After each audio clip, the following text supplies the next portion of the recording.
The first time Joon Woo sees her again, she's huddled on a park bench in the fading autumn light, and the three children clinging to her have his unmistakable gaze. In that single shattering moment, the cold, calculated world of the Mafia boss collapses. The woman he abandoned 4 years ago didn't just vanish into the shadows to stay safe, she survived. And she has been raising his legacy in silence while he prepared to marry a stranger. 4 years ago, Joon Woo made a choice: the throne or the girl.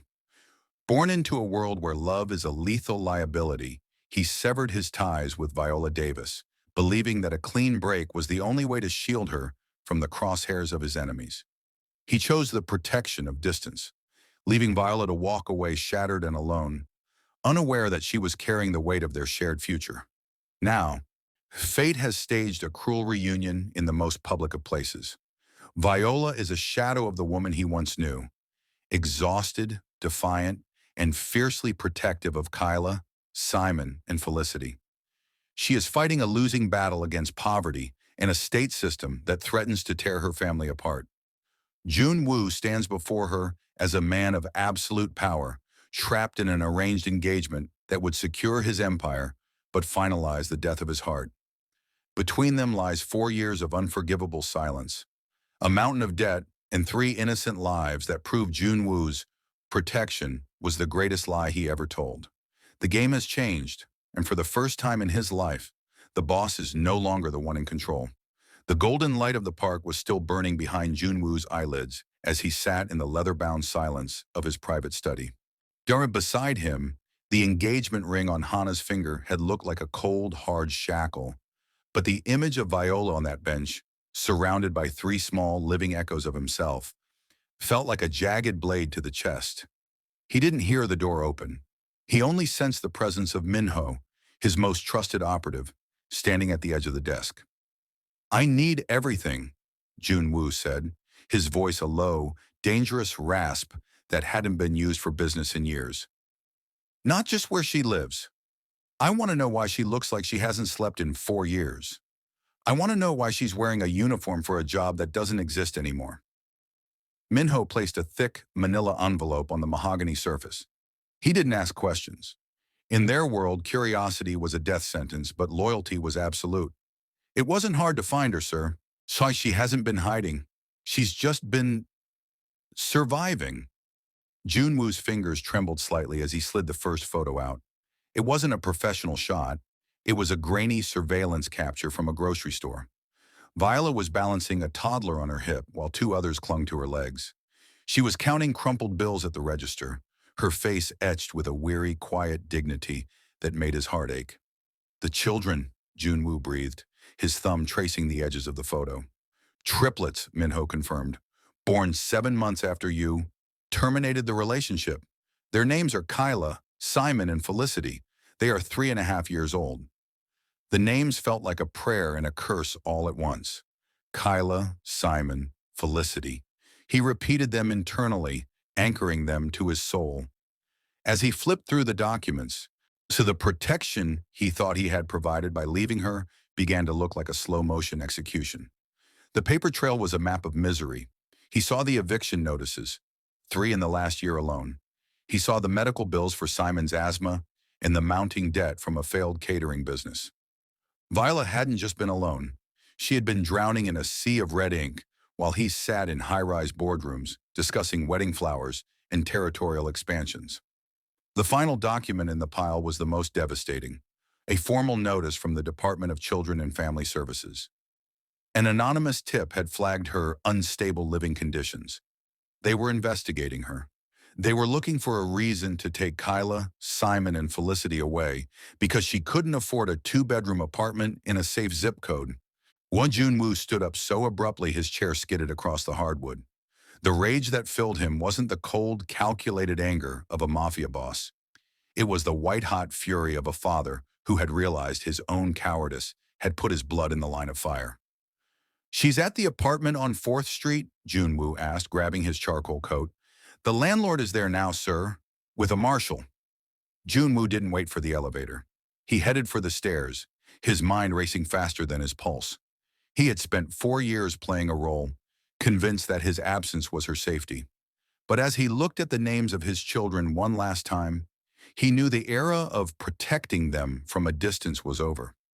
If the world wanted to take what was his, he would show the world exactly who he was. The scent of scorched onions and old grease hung heavy over the parking lot, where Viola's battered food truck sat like a wounded animal.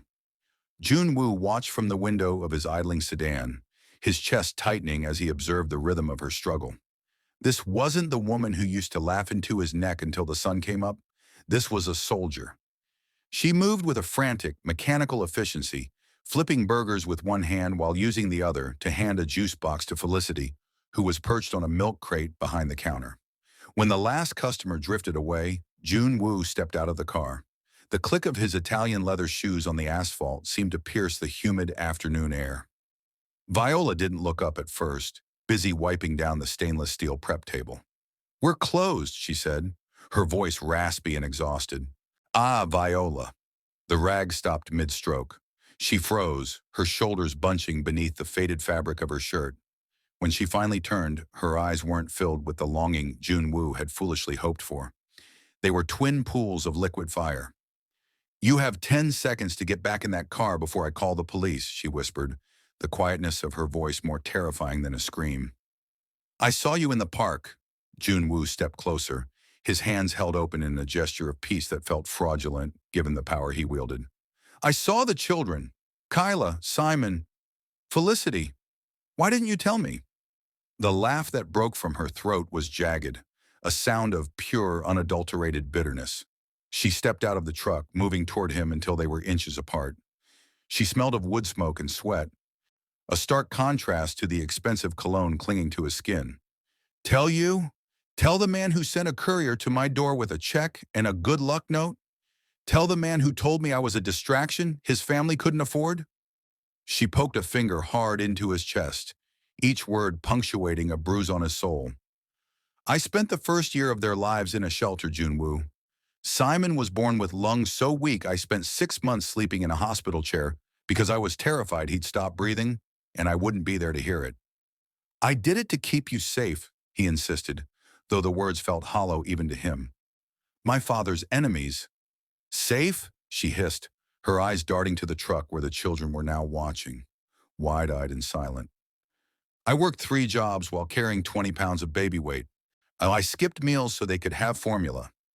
I've lived every day for 4 years wondering if the power would stay on or if we'd be on the street by Monday. That isn't safety. That's a slow death. And you handed it to me wrapped in a lie about protection."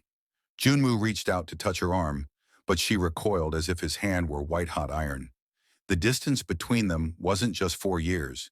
It was a canyon carved by every bill she couldn't pay and every night she had cried alone in the dark. "I'm here now," he said, his voice cracking. "I'm going to fix this." "You can't fix a life you didn't bother to help build," Viola said, her fury finally giving way to a devastating, bone-deep weariness. "Go back to your wedding, Joon Woo. We've learned how to live without a ghost." The silence that followed Viola's words was heavier than the humid city air, broken only by the distant hum of traffic and the soft, innocent babbling of the triplets inside the truck. Joon Woo felt the sting of her rejection in his very marrow. He reached out, not to touch her this time, but as if trying to grasp the fragments of the life they had once shared. "You think I wanted to leave?" he asked, his voice dropping to a jagged whisper. "The night I walked out, my father's rivals had already put a price on your head. They didn't see you as a woman, Viola.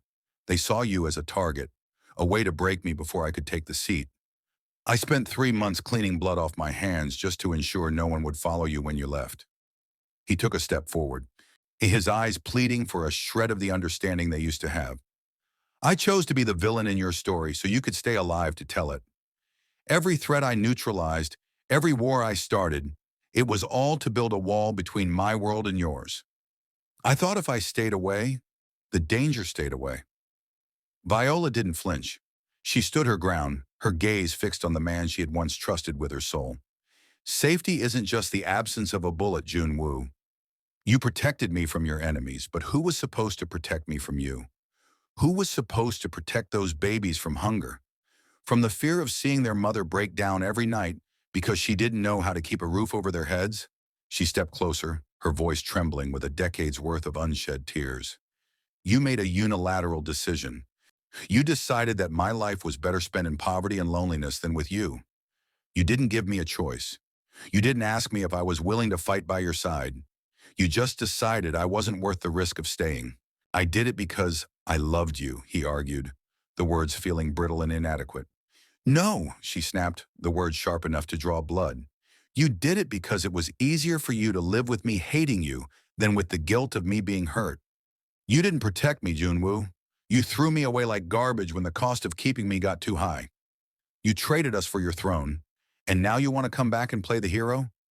She gestured toward the truck, where Simon was now peeking over the counter, his thumb in his mouth. They don't know your name. They don't know your face. To them, you aren't a protector. You're just a stranger in an expensive suit. And to me, well, you're just the man who taught me that forever has an expiration date when things get difficult. Joon Woo looked at his son, the boy with his own eyes and Viola's spirit, and felt the crushing weight of his mistakes. He had built an empire to keep them safe, only to realize he had built a prison of isolation for the people he loved most. I can't change the past, Viola, he said, the authority of the Mafia boss completely stripped away. But I won't let the future take them too. Whether you hate me or not, I am not leaving them in this struggle. We've been struggling for 4 years, she said, turning her back on him to climb back into the truck. A few more days won't kill us, but you being here might. The narrow, dim hallway of the apartment building smelled of stale rain and desperation. Viola stood at her door, her back pressed against the wood as if her own body could serve as a final barricade. Opposite her stood Mr. Henderson, the landlord, clutching a stack of legal papers like a weapon, and beside him, a woman in a sharp gray blazer holding a tablet, the social worker, Mrs. Gable. I told you, Viola, I can't wait any longer, Henderson barked, his voice echoing off the peeling wallpaper. 4 months of back rent is a gift I can't afford to give. The marshal is already downstairs. Please, Viola whispered, her hands trembling as she tucked a stray hair behind her ear. I have the money coming. My catering job. Ms. Davis, Mrs. Gable interrupted, her voice surgically precise and devoid of warmth. Our office received a report regarding the instability of this environment. If you are being evicted today, and you have no documented place of residence that meets safety standards for 3 toddlers, I cannot leave Kyla, Simon, and Felicity in your care. It's a matter of state protocol. The world seemed to tilt. Viola felt the blood drain from her face. You can't take them. They're sleeping. They're safe. I'll find a hotel. With what money? Henderson sneered. You're tapped out, Viola. Just move aside and let us serve the notice. The social worker reached for her phone, her thumb hovering over a contact for child protective transport. Viola's breath hitched in a sob she refused to let out. She felt small, erased by a system that didn't care about the 4 years of sweat and blood she'd poured into her children. Then the heavy fire door at the end of the hall swung open with a slow, deliberate creak. A shadow stretched long across the carpet, preceding the man who walked with the terrifying grace of an apex predator. Joon Woo didn't run. He didn't need to. The sheer gravity of his presence silenced the hallway. He was no longer the grieving ex-lover from the park. He was the boss, dressed in a charcoal suit that cost more than the building's mortgage. Behind him, Min Ho trailed like a silent, lethal ghost. The lady isn't moving aside, Joon Woo said, his voice a low, resonant rumble that made Henderson jump. Who are you? The landlord stuttered, clutching his papers tighter. This is private property. Joon Woo didn't look at him. His eyes were fixed on Viola, noting the pale terror on her face before he turned his gaze to the social worker. He reached into his inner pocket and produced a sleek black checkbook and a fountain pen. I am the man who is buying this building by the end of the business day if you don't lower your voice, Joon Woo said to Henderson, his tone conversational but deadly. He scribbled a figure on a check, the back rent plus a year's advance, and flicked it toward the landlord's chest. Take it and vanish. My assistant will handle the paperwork for the deed later. Henderson stared at the numbers, his mouth hanging open as he scurried away without another word. Joon Woo then turned to Mrs. Gable, who was staring at him with a mix of confusion and professional skepticism. He stepped into the light, closing the distance until he stood squarely between Viola and the threat of the state. As for the living conditions, Joon Woo said, leaning in just enough to see his own reflection in the social worker's glasses. The children aren't staying here. They are moving to my estate in Malibu. I am Joon Woo and I am their father. I believe you'll find my financial and security resources more than meet your state protocols. Viola looked up at him, her chest heaving. He had stepped out of the shadows to save her. But as he stood there, claiming her children with a single sentence, she realized the battle for her family had only just begun. The silence in the hallway was absolute, broken only by the frantic scratching of the landlord's pen as he endorsed the check Joon Woo had handed him. Henderson didn't even look back at Viola. He scurried toward the stairs, his greed finally outweighing his malice. But for Mrs. Gable, the social worker, the sudden appearance of a billionaire in a charcoal suit wasn't enough to settle the legal gravity of the situation. She looked from Joon Woo's stern, aristocratic profile to Viola's tear-stained, shell-shocked face. "Mr. Woo," she began, her voice regaining its professional edge. "Financial intervention is one thing, but biological paternity and legal custody are quite another. This office was notified of a lack of male support in a housing crisis. You can't simply buy your way into a family court case." Joon Woo didn't flinch. He reached into his pocket and handed a second document to the woman, a notarized acknowledgement of paternity he had signed in the car on the way over. "I am not buying anything, Mrs. Gable. I am correcting a 4-year oversight. My legal team is already filing the necessary paperwork to establish my rights. But as for the immediate crisis your office is concerned with, it no longer exists." He stepped closer, his shadow falling over the social worker's tablet. "The children are mine. They will be residing at my private estate in Malibu, where they will have 24-hour medical staff, private security, and more square footage than this entire building. If you are worried about stability, I suggest you look at the bank statements my assistant is currently emailing to your supervisor." Viola felt her knees buckling. She reached out, grabbing the doorframe to stay upright. She wanted to scream at him for claiming them so easily, for using his power to erase the 4 years she had spent bleeding for Kyla, Simon, and Felicity. But she looked at Mrs. Gable's finger, still hovering over the button that would call the transport for the foster system, and the words died in her throat. "Is this true, Ms. Davis?" Mrs. Gable asked, so her gaze softening slightly as she looked at Viola. "Is he the father? Are you consenting to move to this estate?" Viola looked at Joon Woo. His eyes were no longer cold. They were desperate, searching hers for a permission he didn't deserve, but desperately needed. He was offering her a golden cage, but outside that cage was a world that was currently trying to tear her children out of her arms. "Yes," Viola whispered, her voice cracking. "He's the father." Joon Woo let out a breath he seemed to have been holding for years. He turned back to the social worker, his posture regaining its unyielding authority. "Then we are finished here. I intend to be very involved in their lives from this moment forward. Every resource I own is now theirs. I believe that satisfies the state's requirement for adequate support." Mrs. Gable nodded slowly, tucking her tablet under her arm. "I will need to conduct a home visit at the new residence within 48 hours. If everything is as you say, the case will be moved to a monitoring status." As the social worker walked away, Joon Woo turned to Viola. The hallway was empty now. The threats of the morning vanished by the stroke of his pen. He moved to step into the apartment, but Viola put her hand on his chest, stopping him at the threshold. "You saved them," she said, her voice trembling with a mixture of relief and pure, unadulterated loathing. "But don't think for 1 second that you've saved yourself. You just bought us, Joon Woo. You didn't earn us." "I know," he replied, his voice a low, hollow echo. "But at least you're safe." The transition from the cramped, shadow-filled hallway of the apartment to the sprawling, sun-drenched expanse of Joon Woo's Malibu estate felt like a fever dream Viola couldn't wake up from. As the reinforced iron gates hummed shut behind the black SUV, she felt a shiver that had nothing to do with the ocean breeze.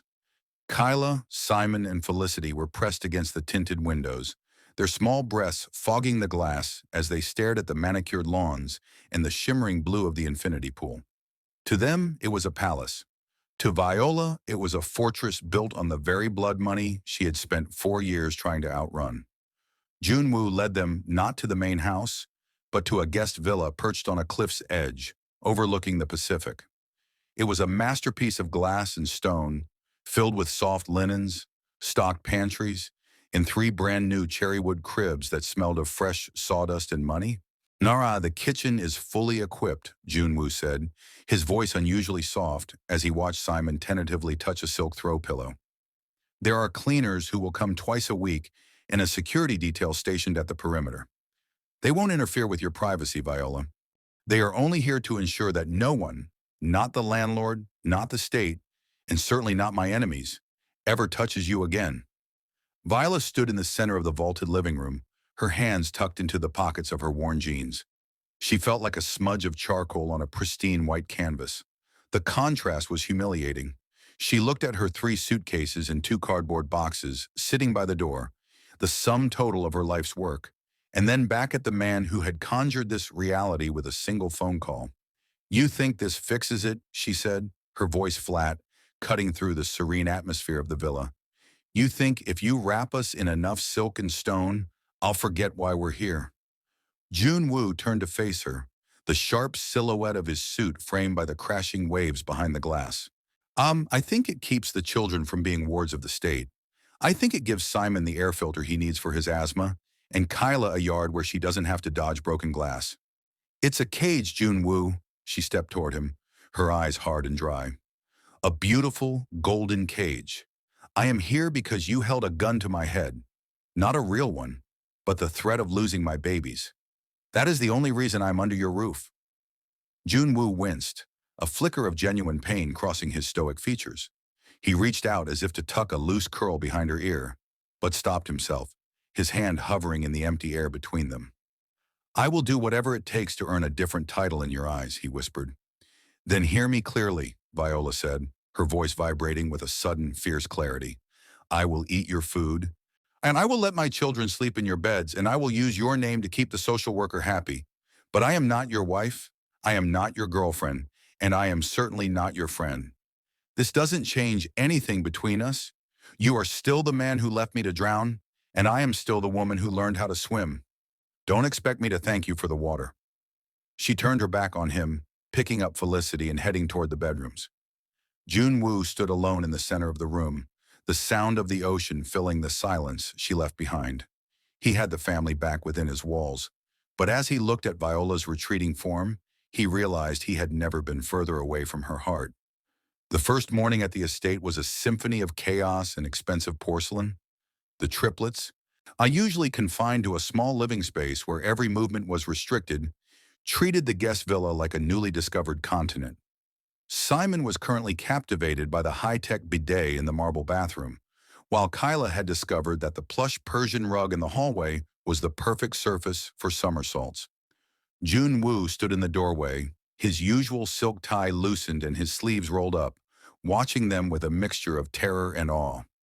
In his world, he dealt with men who plotted assassinations and moved millions in offshore accounts.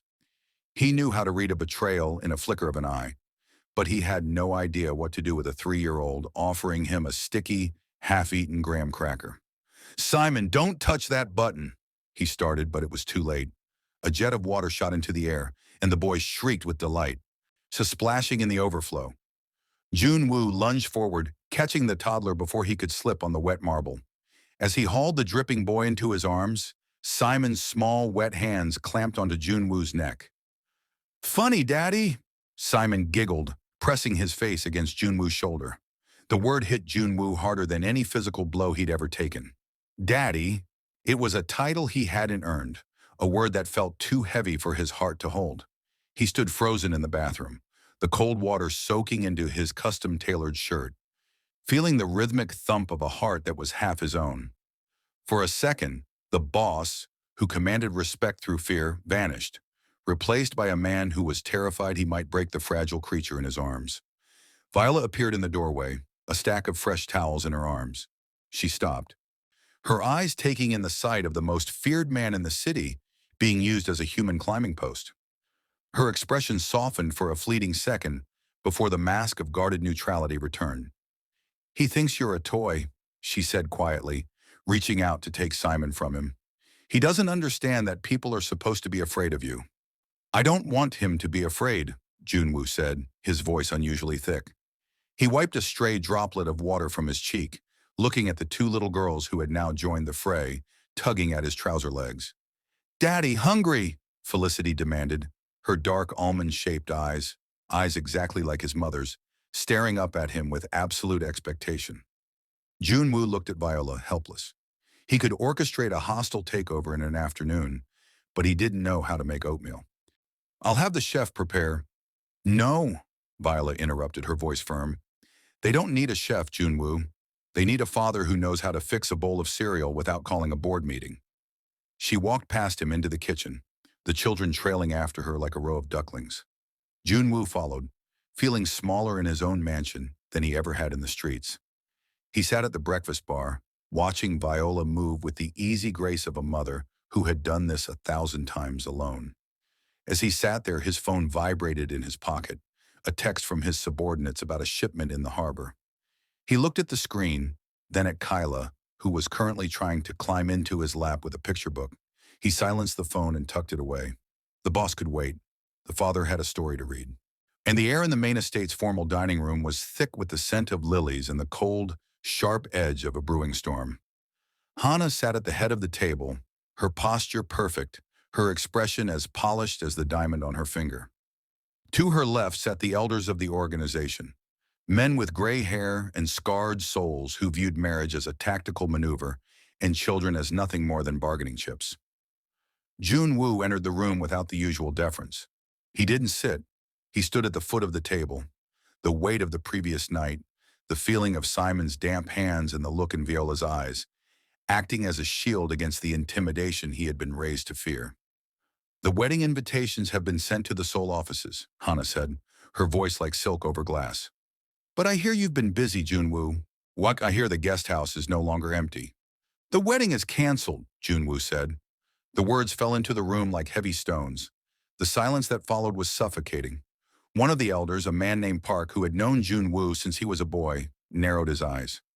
You would break a blood alliance for a woman we told you to discard years ago? You would insult the Kim family for 3 half-blood mistakes? Joon Woo's hand tightened into a fist at his side, his knuckles turning white. The boss in him wanted to reach across the table and silence the man, but the father in him felt a cold, unwavering clarity. They are not mistakes. They are my children. And if this organization considers my family a liability, then I am no longer fit to lead it. Hana stood up slowly, her face a mask of wounded pride. You would throw away everything? Your legacy, your protection, the throne your father built? All for a woman who looks at you with nothing but hate? I am not throwing it away, Joon Woo replied, his voice a low, resonant growl. I am walking away from a life that requires me to sacrifice the only things that are real. You want the throne? Take it. You want the alliance? Find another puppet. But Kyla, Simon, and Felicity will never grow up in the shadow of your traditions. He turned to Hana, seeing for the first time not a fiancé, but a stranger who was part of the machine that had nearly ground his family to dust. He slid a velvet box across the table toward her. Keep the ring. Consider it a parting gift for the time I wasted trying to be the man my father wanted me to be. You won't survive a week without us, Park hissed, his voice trembling with rage.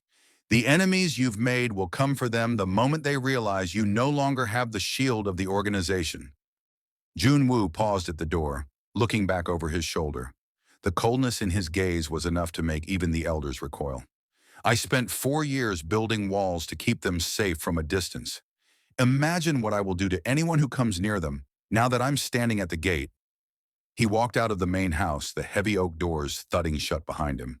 For the first time in 32 years, he wasn't a prince of a criminal empire. He was a man with no title, no throne, and a target on his back. But as he looked across the lawn toward the guest house where the lights were warm and the air was filled with his children's laughter, he knew he had never been more powerful.